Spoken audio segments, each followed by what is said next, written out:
வணக்கம் நண்பர்களே, நான் உங்கள் கேசவன் டெக் டியூட்டர். இன்றைக்கி நம்ம டிஎன்இஜியில் டாக்குமெண்ட்டை ஸ்கேன் பண்ணி உள்ளே அப்லோட் பண்ணணும் அப்படின்னு ஏற்கனவே சொல்லியிருந்தேன்.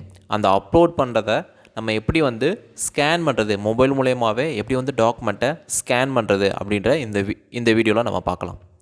ஃபஸ்ட்டு நம்ம ப்ளே ஸ்டோரில் போனோம்னா அதில் டிஓசி ஸ்கேனர் அப்படின்னு டைப் பண்ணிக்குவோம். சரிங்களா? ஸோ டிஓசி ஸ்கேனர் டைப் பண்ணிங்கன்னா டாக்குமெண்ட் ஸ்கேனர் அப்படின்றது வரும். ஸோ இதை நான் ஆல்ரெடி இன்ஸ்டால் பண்ணியிருக்கேன்.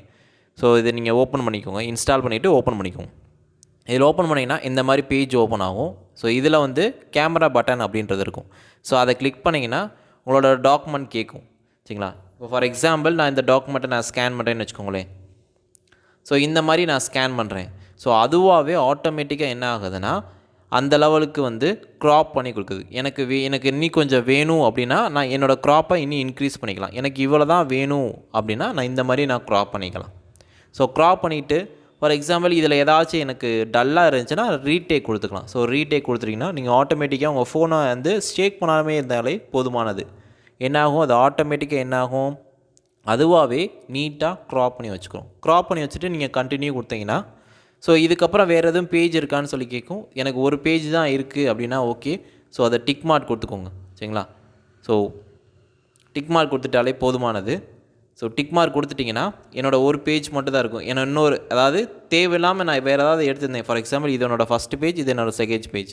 ஸோ செகண்ட் பேஜ் டல்லாக இருந்துச்சு அப்படின்னா ஸோ மோரில் போய் நீங்கள் டெலீட் கொடுத்துக்கோங்க.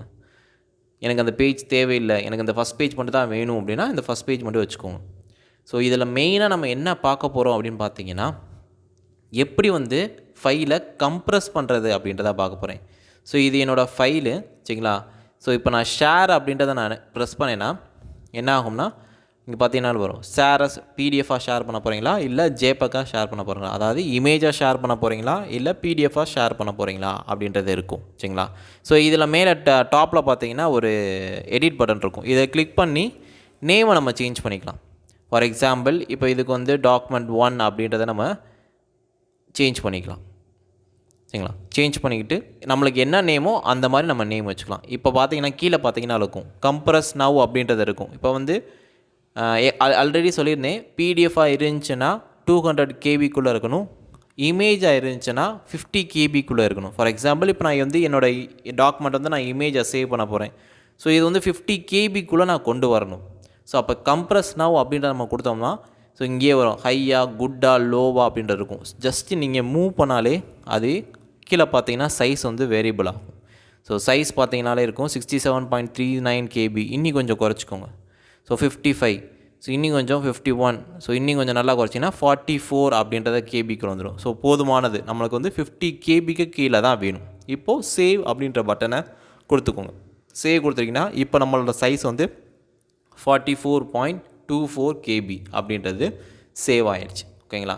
ஸோ இதை நம்மளோட மொபைலில் ஸ்டோர் பண்ணிவிட்டு சரிங்களா நம்ம நம்ம டிஎன்இஜிக்கு நம்ம ஃபைலை அப்லோட் பண்ணி யூஸ் பண்ணிக்கலாம். ஸோ சிம்பிள் மெத்தட், டாக் ஸ்கேனரை யூஸ் பண்ணி நம்மளால் ஈஸியாக ஒரு ஃபைலை பிடிஎஃபாகவும் மாற்ற முடியும், ஜேபக்காகவும் மாற்ற முடியும். ஈஸியாக அதிலே நம்மளால் கம்ப்ரஸ் பண்ணிக்க முடியும். கம்ப்ரஸ்னால் என்னோடய ஃபைல் சைஸை கம்மி பண்ணிக்க முடியும். ஏன்னா கண்டிப்பாக பிடிஎஃப் 200 கேபி இருக்கணும், இமேஜ் 50 கேபி தான் இருக்கணும். அதுக்கு கம்மியாக இருந்தால் மட்டும்தான் அது உள்ளுக்குள்ளே அப்லோட் பண்ணிக்க முடியும். ஓகேங்களா? ஸோ இந்த வீடியோ உங்களுக்கு பிடிச்சிருந்துச்சுன்னா லைக் பண்ணுங்கள், ஷேர் பண்ணுங்கள், கமெண்ட் பண்ணுங்கள். என்னோடய சேனலை சப்ஸ்கிரைப் பண்ணி பெல் ஐக்கனை கிளிக் பண்ணி அடுத்தடுத்த வீடியோ பார்த்து என்ஜாய் பண்ணிக்கோங்க. Thank you so much. Thank you for your support.